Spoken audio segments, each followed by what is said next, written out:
दोस्तों इस वीडियो में हम सीखेंगे क्लास 10th चैप्टर 13 पृष्ठीय क्षेत्रफल और आयतन का महत्वपूर्ण वस्तुनिष्ठ प्रश्न के बारे में जानेंगे। ठीक है, इसके अंतर्गत आएगा क्या क्या। सबसे पहले तो जानेंगे दोस्तों गोला आएगा, ठीक है, फिर शंकु आएगा, फिर बेलन आएगा और घन आएगा और घनाभ आएगा।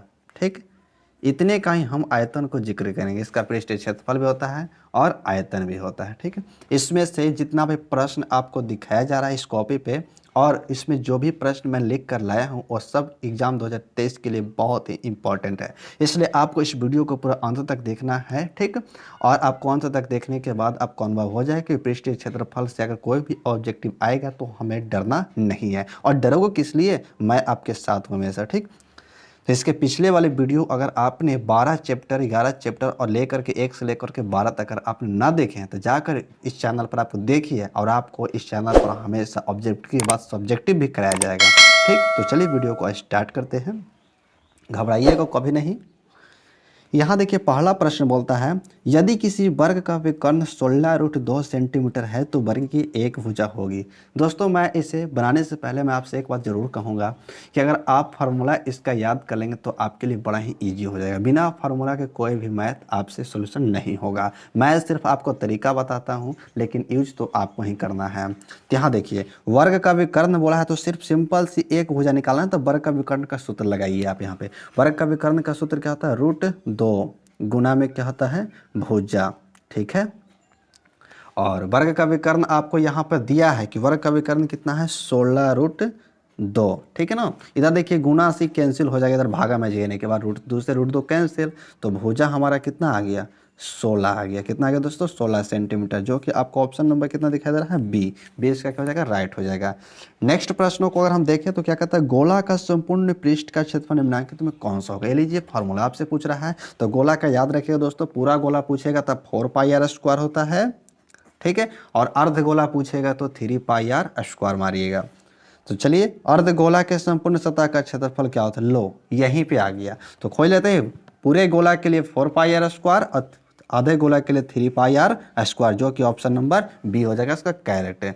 नेक्स्ट प्रश्न चौथा क्या है, देखिए आगे शंकु के बारे में ना, एक शंकु की ऊंचाई 24 सेंटीमीटर और धार की त्रिज्या 6 सेंटीमीटर, तो शंकु का आयतन, तो शंकु का आयतन का फॉर्मूला आपको याद है, क्या होता है, 1/3 πr² होता है शंकु का आयतन। तो 1/3 का 3 रहेगा और पाई के पाई रहने देना है, क्योंकि ऑप्शन के अनुसार आपको देखना है दोस्तों यहाँ पर कि पाई का कोई मान चेंज तो नहीं किया गया है, तो पाई का पाई छोड़ देता, पाई को पाई रहने देते हैं। और यहाँ देखिए आर का मान आपको कितना दिया गया, 6, तो 6 गुना 6 करेंगे कि नहीं करेंगे, क्योंकि त्रिज्या का स्क्वायर है और ऊंचाई का मान कितना है दोस्तों, 24, तो यहाँ 24 लिख लेंगे हम। 3 से काट देंगे 24 को तो कितना बार में कटेगा, 8 बार में। अब गुना कर लेंगे, 8 6 का 48 होता है, कितना होता है दोस्तों, 8 6 का 48। अब 48 का पढ़ेंगे 6 बार, तो 6 48, 6 24 28, 288 पाई, जो कि आपको ऑप्शन नंबर दिखाई दे रहा है ए। ऑप्शन नंबर ए इसका क्या हो जाएगा, राइट हो जाएगा।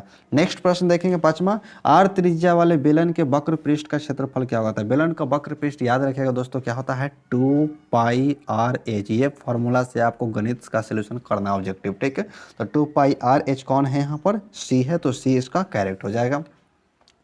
छठा प्रश्न क्या कहता है, छठा प्रश्न है कि एक घन की कोरों की संख्या होता है, तो घन की कोरों की संख्या आपको कैसे समझाया जाए। देखिए यहाँ पर कोरों की संख्या होता है दोस्तों 12।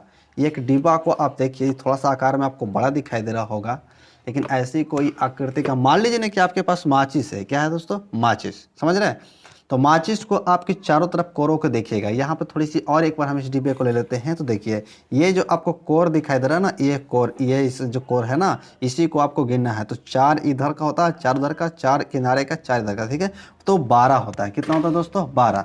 तो कोरों की संख्या कितना हो जाएगा, 12, जो कि ऑप्शन नंबर कितना हो जाएगा, सी इसका हो जाएगा। सातवें प्रश्न क्या कहता है, यदि घन का आयतन 216 सेंटीमीटर हो तो घन की किनारा ज्ञात कीजिए। ये बड़ा ही सिंपल है, घन का आयतन बोला है ना, तो घन के जानते क्या होता है, भुजा क्यू होता है। क्या होता है दोस्तों, भुजा का क्यू। तो ऐसा संख्या अगर आपको दिया रहे यहाँ पर कि जिसका घन हो, बताइए 216 किसका घन है, किसका, 6 का। तो एक भुजा का ना पूछा, तो घन का आयतन बराबर भुजा क्यू होता है, और 6 का यहाँ पे क्यू हम भी कर लेंगे कि नहीं कर लेंगे, बताइए 216 को क्या करेंगे, घन का आयतन 6 को क्यू करेंगे। क्यू से क्यू हमारा क्या हो जाएगा, कैंसिल, तब भुजा बराबर कितना बच गया 6। कितना सिंपल था ना। तो ऑप्शन नंबर कितना हो जाएगा, बी इसका राइट हो जाएगा। नेक्स्ट प्रश्न को देखें। 12 सेंटीमीटर व्यास वाले एक गोले द्वारा विस्थापित हवा का आयतन, गोला का आयतन पूछ रहा है ना। तो 12 सेंटीमीटर व्यास है, लेकिन किसी भी आयतन को निकालने के लिए पृष्ठीय क्षेत्रफल हमें त्रिज्या की जरूरत पड़ता है, लेकिन घन और घनाभ को छोड़ करके। ठीक है, तो गोला का निकालना त्रिज्या चाहता है, व्यास कितना होता है 12 है और त्रिज्या इसका आधा होता है, तो त्रिज्या 6 हो जाएगा। अब गोला का आयतन क्या होता है 4/3 पाई आर क्यू होता है। याद रखिएगा इस फार्मूला को, 4/3 के 4/3 रहेगा, पाई को पाई ही छोड़ देना है। और गोला का आयतन कितना, देखिए यहाँ पे त्रिज्या कितना 6, तो 6 गुना 6 गुना 6 करेंगे। ठीक है, तो 3 दूनी के कितना हो गया 6 हो गया ना दोस्तों। अब 4 दूनी का कितना हो जाएगा 8 है, और 8 6 छक्का 36, 36 का पढ़ेंगे 8 बार, 36 का पढ़ेंगे दोस्तों कितना बार 8 बार, तो आ जाएगा 288, यानी 288 पाई, जो को आपको ऑप्शन नंबर कितना दिखाई दे रहा है डी। ऑप्शन नंबर डी क्या हो जाएगा, इसका करेक्ट हो जाएगा। 9वें नंबर प्रश्न को देखेंगे। 9वें प्रश्न है, किसी घन के एक किनारा और विकर्ण की लंबाई का अनुपात। बहुत सिंपल है, घन की किनारा पहले पूछा था, घन की किनारा क्या होता है, अनुपात बराबर निकाल लेते हैं डायरेक्ट हम इसका। इसी तरीके से आप भी निकालिएगा, घन की किनारा को सूचित करते ऐसे, तो घन की किनारा, और बटा में कहा विकर्ण की लंबाई, तो विकर्ण की लंबाई क्या होता है √3 गुना भुजा, √3 गुना भुजा होता है। बस इसको काट लीजिए आप, फिर ए से एक खत्म हो जाएगा, तो कुछ नहीं तो ऊपर 1 बचेगा, इधर √3 बचेगा। अब इसको आप अनुपात लिखना चाहोगे तो 1 रहता तो पहले आ जाता, अनुपात में √3 हो जाएगा, यानी 1:3, जो कि आपको ऑप्शन नंबर कितना दिखा दे रहा है दोस्तों ए। अब सबसे इस वीडियो का सबसे अंतिम प्रश्न है जो बड़ा ही इंपॉर्टेंट है। कहता एक घनाभ की कोरो क्रमशः 3 सेंटीमीटर, 4 सेंटीमीटर, 12 सेंटीमीटर हो तो घनाभ की विकर्ण की लंबाई ज्ञात कीजिए। घनाभ की विकर्ण की लंबाई पूछ रहा है। ये देखिए लंबाई चौड़ाई ऊंचाई आपको दे दिया है। ठीक है, तो यहाँ पर घनाभ के विकर्ण की लंबाई का सूत्र क्या होता है दोस्तों, यहाँ पर L के स्क्वायर प्लस B के स्क्वायर प्लस H के स्क्वायर, लंबाई का स्क्वायर, चौड़ाई का स्क्वायर, ऊंचाई का स्क्वायर। ठीक है, तो यहाँ पर आप देख सकते हो L का मान कितना है 3, तो 3 का स्क्वायर करोगे तो 9 आ जाएगा, 4 का स्क्वायर करोगे तो 16 आ जाएगा, फिर देखिए 12 का स्क्वायर करोगे तो 144 आएगा। काय का ऑब्जेक्टिव है तो आपको शॉर्ट करना पड़ेगा ना, तो रूट के अंदर अब सबको जोड़ दोगे ना तो आ जाएगा 169। बताइए 169 किसका वर्ग है, तो 13 का है, 13 का वर्गमूल हो जाएगा, जो कि ऑप्शन नंबर कितना है बी। तो दोस्तों आशा करता हूं कि आपको ये वीडियो अच्छा लगा होगा। अगर ज़्यादा ही अच्छा लग रहा है तो वीडियो को लाइक करें, चैनल पर हैं पहली बार तो चैनल को सब्सक्राइब करके बेल आइकन कॉल नोटिफिकेशन दबा लें, ताकि कि ऑब्जेक्टिव जैसे ही समाप्त होगी पूरी चैप्टर का वैसे ही मैं सबका VVI सब्जेक्टिव भी लेकर आऊँगा। और आपको इस चैनल को सब्सक्राइब करके रख लेना है, ठीक है, ताकि आपको एक भी वीडियो मिस ना करें। अब हमें इजाज़त दें, मिलेंगे आपको नेक्स्ट वीडियो में, तब तक के लिए धन्यवाद, थैंक यू।